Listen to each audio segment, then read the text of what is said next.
We're also going to show you top 10 greatest fairy tale moments. Yeah, very, very cool.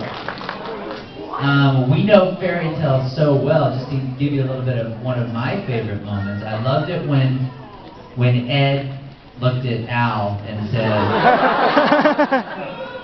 "We're gonna do this for Mom." That was my favorite fairy tale. Yeah. What was yours? Now we're talking about Full Metal Tales. Oh, can I tell you one more? My other favorite fairy tale moment was when Natsu stood on the edge of a rooftop with a thug and held him up right here and pulled him in and said, "I'm not going to kill you. I want you to tell all your friends about me." Oh. And he goes, "Who are you?" "I'm Natsu." And then left off. That was fun. My favorite fairy tale moment involves, you know, the 3 alien frogs and the cat. Oh, yeah. That was the Pico Pond Guild. Correct. Yeah, I remember. That was a fun one. Great fairy tale art. That was a fun one. Cherami, you know what's interesting is that when you are loud in Studio A, I can hear you in Studio B. I don't really think I'm that loud, and I thought I got over that. I thought I've grown and gotten better and been less loud. But then I realized recently it started happening with engineers and directors who go, "Oh, they're new. They haven't been introduced to Cherami levels yet." I'm like, "Is it still really that bad?" And they're like, "It's loud." You're the VO cricket. You remember in Men in Black when they're like, "What is this gun?" And it's like it's an atomic bomb and a little gun. That's you. So loud. But like we're working on a book series together right now, and I've got her gained way down, and it's still like a little hot on that. What's horrible about that is like when I'll do some voices, they're really, really quiet. Yeah. And then my normal speaking voice is really not quiet. And then when that character in my normal speaking voice is very excitable, it's real not quiet. Like it hurts. Now, do you ever use your volume at home when you need to get your way? No. I mean, no. I accidentally. It's never when I need to get my way. It's just usually when I'm trying to make a point. Like if I see something on the news or I'm watching a movie or something. You need to let the house three doors down know what you think about it. Travel, get very passionate about something, such as, did you guys see John Q? So that movie made me really angry. And so I remember I'm leaving the theater, and I'm like, walking out of Cinemark, and I remember being like, there's just so much wrong with what I just saw. And I'm like 16, and so I look 10, and I'm like so frustrated. I'm like, you know, if I could fix the conflict. And I'm like going through this whole, my mom goes, okay. So they were very frustrated, but you still guys could hear me. That was a test. Yeah. So everybody was very frustrated, and now my mom will just look at me and say, Yeah. "That's so annoying, because I don't know I'm being loud. I'm just passionate about things." But we're happy to have you as a part of Fairy Tale, Well, right? thank you. I mean, can anyone else do Lucy?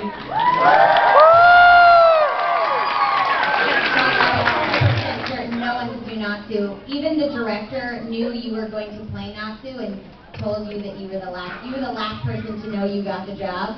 And I said, I recorded like the first 2 episodes, and I said, so who's going to play Natsu?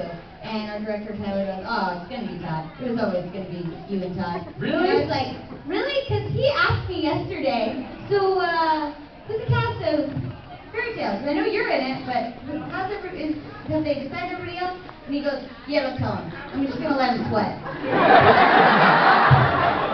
Well, that changes everything. I thought I bombed. No, he said you came in, you did like 1 line, he's like, well, that's not too. I'm not going to tell Todd about it for a couple months. He didn't. We're close like that. But we've we've done 276 episodes. We've done 2 movies. We have more movies coming out. The next fairy tale movie, Civil War, takes place in, Yeah, that would be amazing. yeah, it's where Natsu has to get the vibranium and bring it back to the guild. We just had the premiere for Dragon Cry, which was a lot of fun. It was a lot of How fun. many people saw Dragon Cry? Well, here I'm going to give you a little tidbit. This has nothing to do with fairy tale, but because I like you so much, I'm going to point you to it because I don't think everyone is aware of it because I quietly did it. It's on my Instagram. If you look on my profile, there's a ringtone waiting for you that you guys can go get. So go get it. Someone get that ringtone and put it on your phone. I want to hear it. Anyway, that's like a little thing. I just thought about it because everyone made me so happy. But so we did this with that. Oh, I can't tell you. You get it and put it on your phone. Well, then you can't have it. So we did the premiere, which was great. Yeah, it was a lot of fun. In this beautiful the Monkapon Theater. Yeah, that's right. And so we did that, and then in New York there was a premiere, and I just happened to be going to New York anyway because it was my birthday week, and I'm like, I'm gonna go. There's a convention there, but I'm gonna go a little early so that I can enjoy my birthday and be around generally disgruntled people and a lot of traffic. And so it was. I went and saw Dave Chappelle. It was a blast, and John Mayer and Jon Stewart and all those guys, and all the Johns except. The tall John, the one that matters. You saw all the Johns with H. Oh, John, your John is the He yeah. doesn't like the letter H. Oh, well, happened. Never mind. And so I was in New York, and so that night was the premiere of Dragon Cry in New York, and I didn't know. And so You weren't planning to go. no, I didn't know. And so I didn't know until, of course, the week of when we're planning stuff. And so all the fans came out. We put a little thing out that I was going to be there. The director was there. We filled up the theater. It was great. We did the world's biggest fire dragon roar on record, actually. You can still do it louder. No. But so we did that, and it was great fun. And then we're gearing up for the final season. Yeah. But it's like the McRib. It'll be back. Well, here's the other thing about the final season. I have been told to expect that it will be coming out next year. And then when I ask for more specifics, they say spring of next year, or summer, or fall. Okay, so guys, thank you. So it's definitely not going to be in the winter of 2018. Well, and then just quick spoiler, just for the people in here, Gray dies. Are you?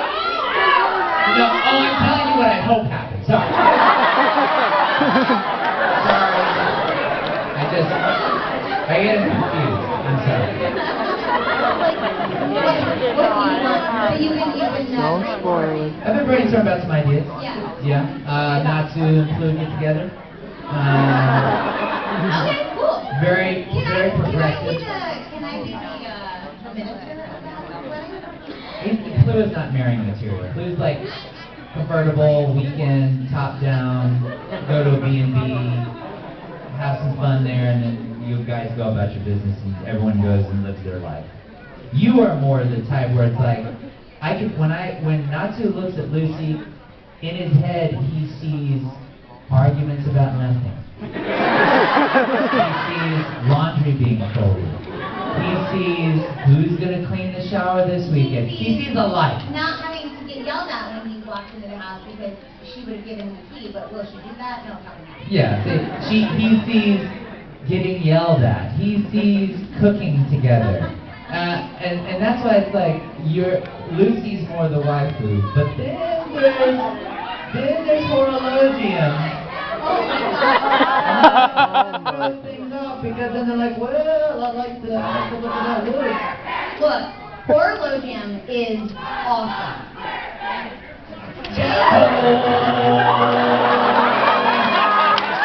Remember if you're inside of Fiore. SpongeBob, not so SpongeBob, not SpongeBob Natsu. SpongeBob Natsu.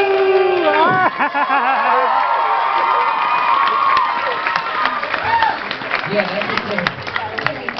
It's the best day ever. Cool. I think Lucy should take Candy's place. Oh yeah, that would be That'd good. be Now, really cool. who's gonna be Patrick? It's gonna be Patrick. And who's gonna be Gary? Happy can be good. Clearly be Ray or something. Well, not all the characters have to come over. Okay, good. Or it can be Squidward. So when we work on Fairy Tale, Yeah. I think a lot of people wonder what that process is like. I've been in a session where it was actually really, it was one of the times that really let me know what Fairy Tale means to people. As we had a Make-A-Wish kid come in, and his wish was to see Fairy Tale being recorded. And so he came in, and he was very weak, and we tried to make it homey for him. And I even said, "Do you want to get in and be on the show?" And he was like, "No, I don't want to do that." And so he came and saw it, and that was really impactful because I'm like, wow, because when we work on it, it's the director, it's the engineer, and it's us in the booth, and it's in a vacuum, so we don't really see how it affects people. But like, for example, when I got the tattoo, a lot of people started getting the Fairy Tale tattoo, and in fact, Gray got the Fairy Tale tattoo, the actor who plays Gray, Tyler got it. In fact, pretty much every character in Fairy Tale got it except one. No, I don't not remember. one. I don't remember who didn't get No, it. it's not this one. Who didn't get it? She's really tiny. Who didn't get that Fairy Tale? I just can't think of it right now. I'll think of it. But If I were going to do it, it would have to be really, really small. Because... well, your tongue, it doesn't have a large space anyway. You can get it right on your tongue. I'm not terrified of getting a tattoo because I'm terrified of the pain. I'm terrified of getting a tattoo because when I worked on Shameless, and I was on the Warner Brothers lot, the day before I went to film, they called me and asked if I had any tattoos 4 times, and I said no to all of those times. And then when I got to set, they said, great, because the person that normally does our tattoo cover-up couldn't come on the day you were coming in, and if you have a tattoo, and if it gets seen on camera, each time it shows up on We camera, take a limb. you have to pay $250,000 to Warner Brothers in case the artist comes back and says, hey, by the way, that's my art. And you put Do they it on take the- MasterCard or is it just like? That's the thing. I said, well, what happens when you don't have That's a weird one. $250,000? And then they were like, yeah, if you're in a long scene, each time it cuts to you, like you just keep going like, what's 40 times 250,000? Okay, hold and then on. I'm in jail because I don't have that money. I don't know if you need to actually figure it out. It's just like a lot. Carry the seed. It's like It's a lot. It's a lot. What's the financing on that? I don't think know. with the Best Buy Do card, it's you like have 18 payment months plan? no financing. Yeah. So that's why I was like, after he said that, I thought, is this just Warner Brothers or is every lot like this? He goes, yeah, no, we're all like that. I was like, oh, good. Well, you know what? No tattoos for sure, baby. She's got to pay for a cat. You know what? Your cat's got $250,000. No, they don't. But We need to talk about your cat their cat choice. food needs to eat. Their cat food needs to eat. They need to eat cat food. Those are the words in the right order of a sentence. Well, you know who doesn't? That's why I read them on paper. You know who doesn't fine us for tattoos? Who? Funimation? Funimation and Fairy Tale. Yeah. So that's another little feather in our. Yeah, we don't have to pay if we have tattoos, which is great. So how it works at Funimation when you go on and you record, when we record, we preview it in Japanese first and we see how it's done so we know how big we need to get, how long the line needs to be, if it's going to fit, what's happening. And then we come in and we give it a pass, the engineer moves it around, puts it in space, and then we see if it works. The auditioning process do you remember auditioning for the show? Yeah. Well, tell them about what that process is like and what we look at and how that whole So, shebang works. the auditions vary based on the company that you're auditioning for and the project you're working for, but for Fairy Tale specifically, there was a binder out front that had a picture from Fairy Tale, a synopsis of the show, and then on the inside there were pages for the characters. And they had a page for Lucy, they had a page for Urza, Happy, and I think Mira Jane for the girls. and then the guys were Natsu, Gray, Master Makarov, and I don't remember who the other guy. They're not important. Okay. So we had those pages, and they had the character name, it had a little bit of a personality description, and what you are. It was like a Tinder profile. Basically, yeah. And then there's a couple of lines for you to read, and you have no context over the Gray, show. Blue, Natsu, Makarov. Yeah. So you will get to pick. Usually they say pick 3, or they'll tell you who they want you to read for. So I remember when I auditioned, I was sort of familiar with the show, and I really liked it, and I really wanted to work on it. And I thought, there's no way I'm going to get to play Lucy, because that's the main female character. So well, but also, you make a good point, though. The best case scenario, the best mental state you can get into is thinking you're going to be horrible and you're not worthy of the job. That's the best way. Why did you think you wouldn't get it? Because I was very insecure, and I still am. But I went in and read, and I thought, I also was like, I just don't know if I fit Lucy's personality type. And so I thought the best thing I can do is pick 3 characters that are completely different, so that Tyler can see what my range is, and if he doesn't like me for any of these characters, he can keep me in mind with my full range, so he'll put me in a different character later on in the show.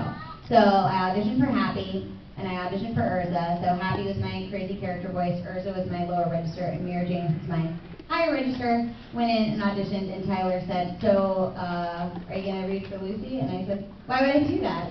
Like, this would be really hurtful for me if I auditioned for Lucy, and you got my hopes up, and I didn't get the job.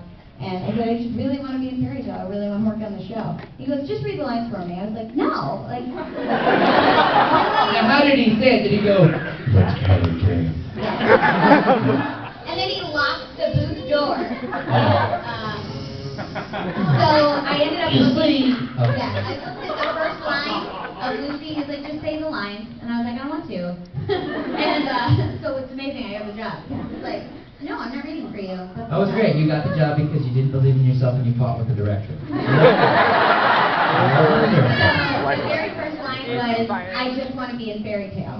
So he was having a conversation with me, and the first 3 lines I was not looking at, I was just talking with Tyler.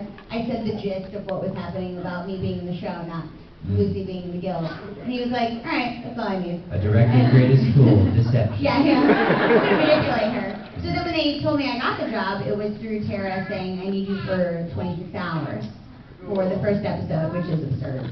And That's Sergeant Frog hours. yeah, so Lucy talks a lot.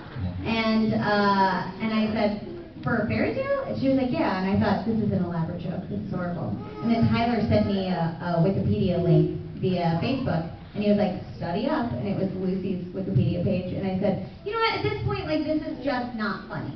Now, because you guys always play tricks on me, so I expected. And I was like, this hurts my feelings. So I went in to record, and it took the premiere in New York for me to know that I actually did get the job, and it wasn't an elaborate joke. Because I thought, you know, 4,000 people have seen me in this episode, and they've done all this promotion, and the creator from Japan met me. If this is an elaborate joke, now it looks bad on Funimation. Ladies and gentlemen, the award for most elaborate joke of 2008. And then we hear in the background,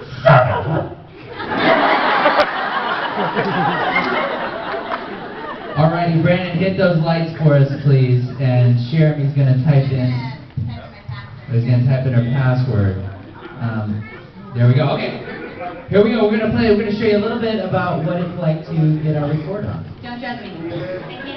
All right. So we are about to get into the fight. It's you and Blair Corona from Raven. The one who has been obsessing on you and calling you Blondie and looking like a crazy person. And now you're going to start off big time, pulling out the big bull. Let's take a look at these couple of cues and we'll watch them in Japanese. And then we will scream them out. All right? Top of the morning. Here you go. Let's watch it.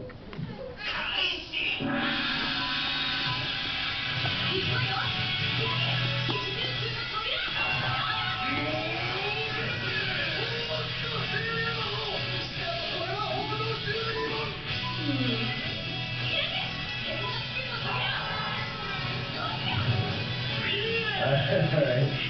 Well, let's try these 4.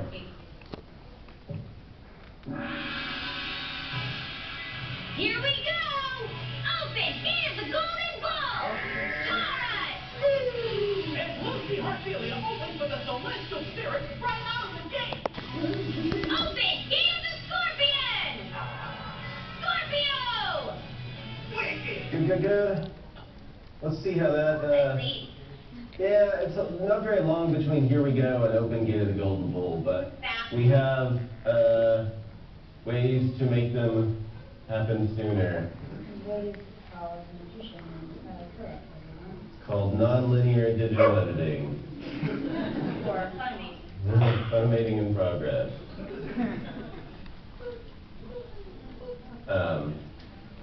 Yeah, so these first 2 have no flaps, so that's a little better. But then she's got the big Taurus.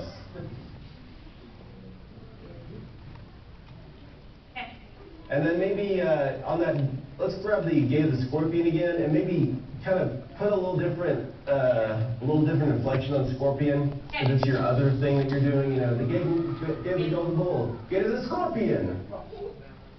Let's grab these again.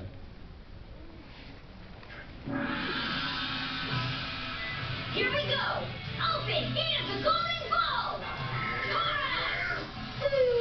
And Lucy Heartfilia opens with a celestial spirit right out of the gate!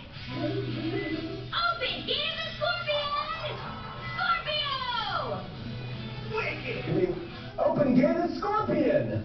Open! Here's the scorpion! Wait. All right, let's see how that one worked out. Here we go! Open! Here's the golden ball! Taurus! And Lucy Heartfilia opens with a celestial spirit right out of the gate! Open! Here's the scorpion! Scorpio! Wicked! It's a party! Who's the lesson? It's a party! It's a party. Now, Taurus, together, pause, time to kick things up a notch.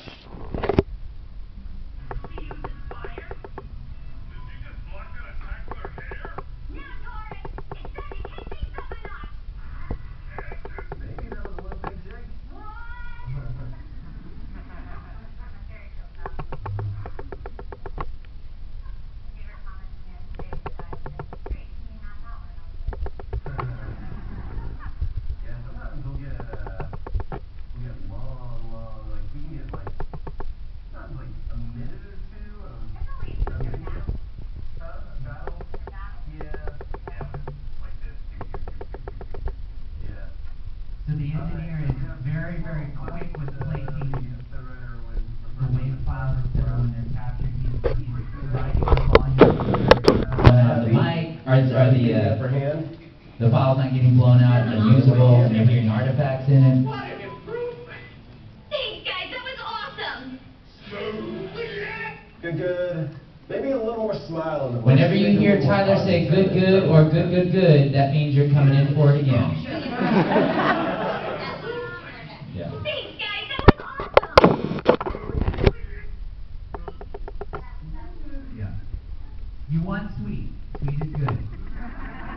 And Cherami, the studio's not as big as Cherami's making it look. That's E. This is Studio E. It's the biggest of the booths, but it's like, that's why I've been getting you symbols for your Christmas year for the past 15 years.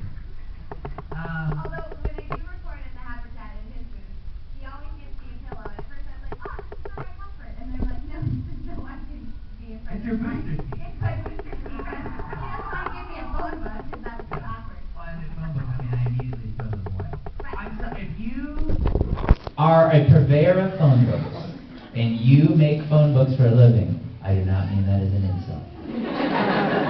I had a very good friend of mine that was my Secret Santa in high school, and he looked for 2 weeks to find my Secret Santa present because he wanted to give me a phone book. And Really? It took 2 weeks to find said phone book. I'm gonna do something really quickly here. Let me put in some info.